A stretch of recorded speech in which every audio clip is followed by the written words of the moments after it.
ganas de muerte. Tus pies saben bailar. Son mariposas. I found this quote from Benjamin where he says that directing is very close to choreography. You deal with space, time, emotions, lighting, making beautiful things. He has delivered an astonishing debut in Carmen, obviously weaving in all those really important themes and topics that audiences should take away and think about the world that they live in.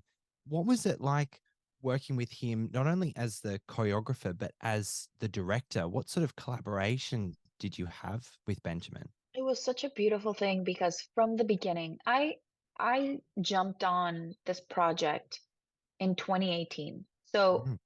it was many, many years of working with Benjamin, of working on the script, of working on some of the choreography. And most of the choreography that we started doing in 2018 didn't even make it into the movie. You know, we just kind of started playing, and it took us a long time to get to the point where we shot the movie. But because of that, Ben and I got really close.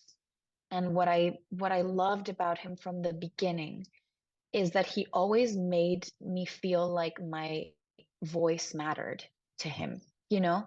And in 2018, I had been in LA for less than a year, and I had done one season of Vida, and I didn't feel like anybody wanted to listen to what I had to say. And he made me feel that way.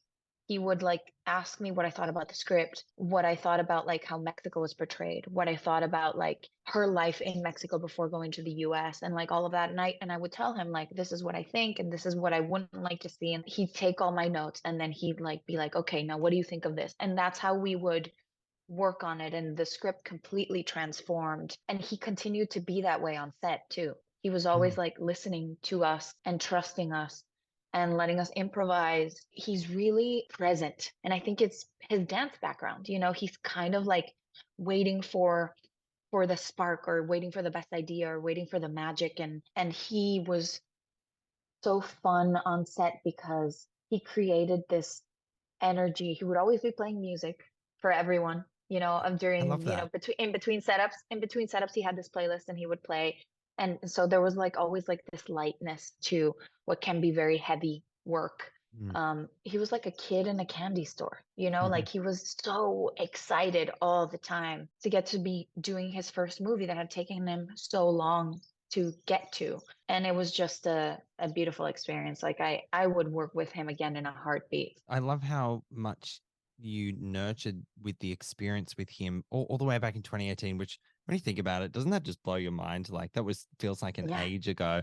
So much water has gone yeah. under the bridge. It must feel really special to be able to revisit your work on Carmen and talk about it so many years later and still think so fondly about the experience from right from the beginning. So this really beautiful anecdotes that you're sharing. Thank you very much.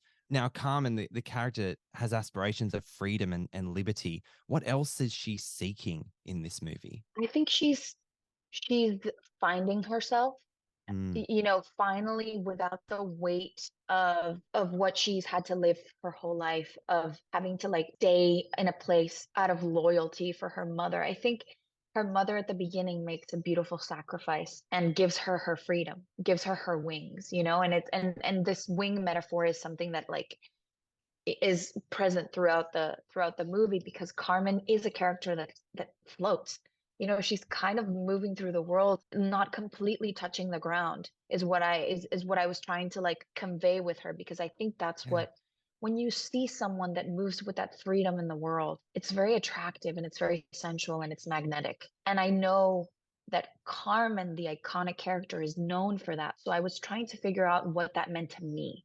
And Mm, to me, it's this contradiction and like this complementary thing of being extremely wise and having lived a lot and carrying a lot of weight, but at the same time moving through the world with a kind of innocence, like a childlike innocence and wonder, and not mm. losing that. And so I think Carmen has these two things, and that's why she is that person that wherever she goes, kind of people look at her, and people want to be with her and want to be her friend, and want to protect her and want to, like, everything is about her draws people in.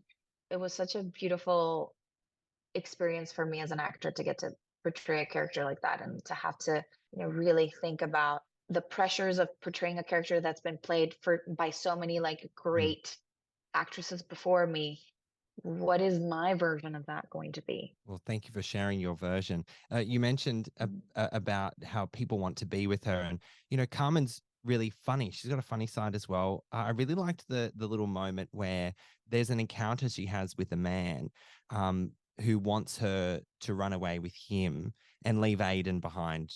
Paul Mescal's character, and your response to him is no, along with he's a man and you're a musician. You know what you want, and you put people Yeah. where they're meant to be, and you float through the world, like you said, on your terms.